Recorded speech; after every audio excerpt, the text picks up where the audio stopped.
The night was silent, except for the faint hum of streetlights flickering above an empty highway. A luxury car stood crashed against a barrier, smoke curling from its hood. And beside it, a man, bleeding, trembling, whispering words that would shatter anyone's heart. "Please, don't hurt me. I can't walk."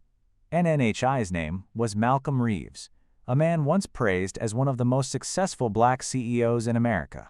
But in this moment, none of that mattered. His tailored suit was torn, his watch shattered, and his dignity slipping away with every labored breath. And a shadow approached. Rough hands, oil-stained clothes, the figure of a small-town mechanic named Ethan Cole. From a distance, Malcolm's eyes widened in fear.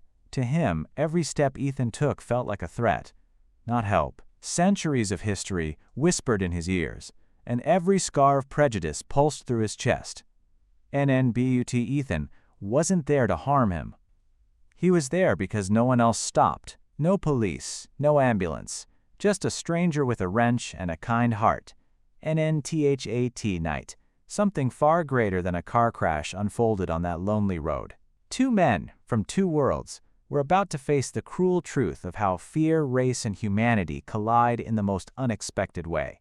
Because sometimes, the person you fear is the one sent to save you. It was a calm Friday evening in Atlanta, the kind that marked the end of long weeks and boardroom battles. Malcolm Reeves, the man whose name was printed on the front page of business magazines, sat in his office overlooking the city skyline. For most people, he was the dream. The first black CEO of a billion-dollar firm, the face of progress, success, and resilience. But behind that confident smile and expensive suit, Malcolm carried years of exhaustion, of proving he belonged, of fighting whispers that questioned his worth. Every meeting, every headline, every achievement came with an invisible price. Acceptance. Tonight, he was driving home late. Too late. The city was nearly asleep, and so was his mind. His wife had called, asking him to be careful. His young daughter had sent a voice note saying, "Daddy, don't work too much." But work was his armor, and success, his escape. Miles away, in a small roadside repair shop on the outskirts, Ethan Cole wiped grease off his hands. His life couldn't be more different, a struggling mechanic who fixed other people's cars but couldn't afford his own. He was quiet, kind, and almost invisible to the world. Neither man knew that fate was steering them toward the same lonely road that night, one searching for peace, the other for purpose. And when their worlds collided, both would learn that sometimes the hardest repair isn't to a car, but to the human heart. The rain began to fall, light at first, then harder, each drop slicing through the night like shards of glass. Malcolm's car sped down the empty highway, headlights cutting through the storm. His mind was elsewhere, replaying a heated argument from earlier that evening. "Still need to work twice as hard, huh?" A board member had laughed during the meeting. "Guess some habits die hard." And everyone chuckled. Malcolm didn't. NNHE gripped the wheel tighter. No matter how high he climbed, some people only saw the color of his skin. Success couldn't shield him from that. Suddenly, his car jolted. A loud bang. A tire burst. The steering wheel twisted violently, and before he could react, the vehicle spun off the road, crashing into a guardrail. The airbag exploded against his chest, and silence followed except for his own ragged breathing. Pain shot through his leg. He couldn't move it. Panic set in. The storm grew louder, drowning his cries for help. His phone lay shattered on the floor. For the first time in years, Malcolm felt helpless. Truly helpless. Minutes passed.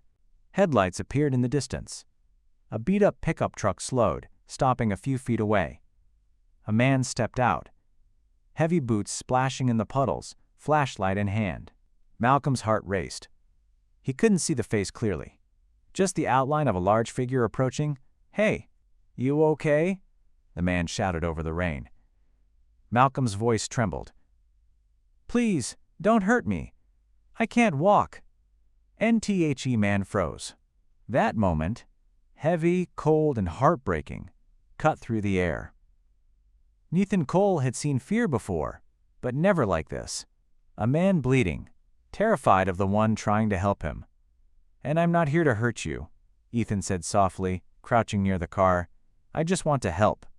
Malcolm hesitated. Every instinct told him to stay silent, to protect himself. Years of watching others suffer for trusting the wrong person echoed in his head. But pain won over fear. He nodded slightly. Ethan grabbed a wrench, pried open the jammed door, and carefully pulled Malcolm out, shielding him from the rain. But as the two figures stood under the storm, another pair of headlights appeared, flashing red and blue. "Police!" Ethan waved for help, but before he could speak, a voice boomed from the cruiser. "Step away from the man." "Hands where we can see them!" Ethan's hands shot up, his heart sinking. Malcolm tried to explain, but his words were muffled by the rain. In seconds, the scene twisted.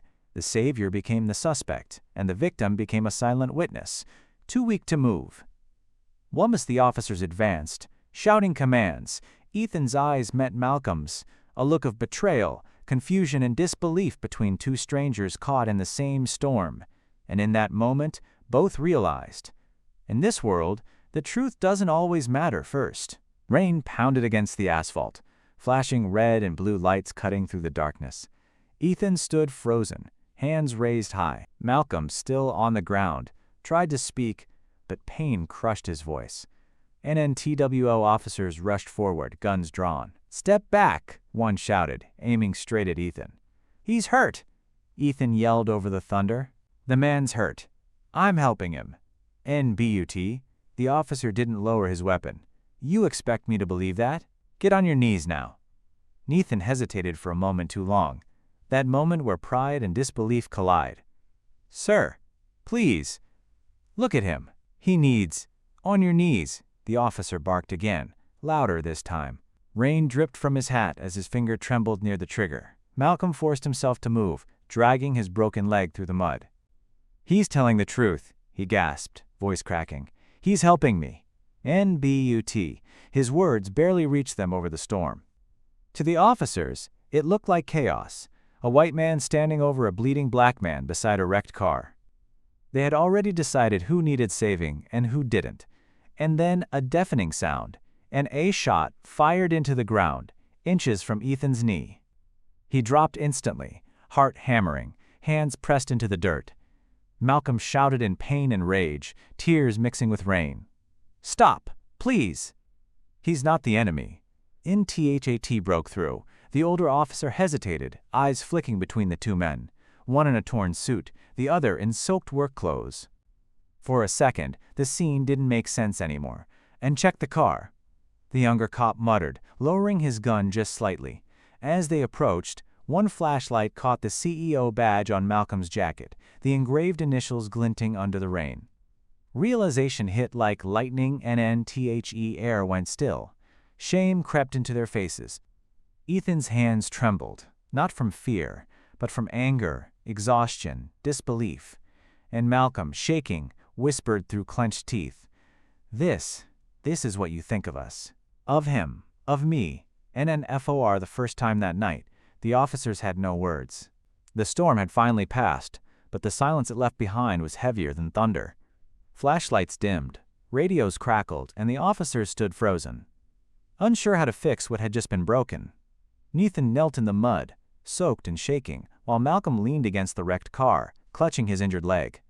For a moment, neither spoke. They didn't need to. The truth hung in the air, raw, ugly, undeniable. An ambulance finally arrived. Paramedics rushed to Malcolm, gently lifting him onto a stretcher. One of them looked at Ethan and whispered, "You saved him." NBUT. Ethan didn't feel like a hero. He felt like a man who had been seen as a suspect before he was seen as human. Malcolm reached out, gripping Ethan's hand tightly. "I'm sorry," he said quietly. "You didn't deserve that." Ethan nodded, eyes burning.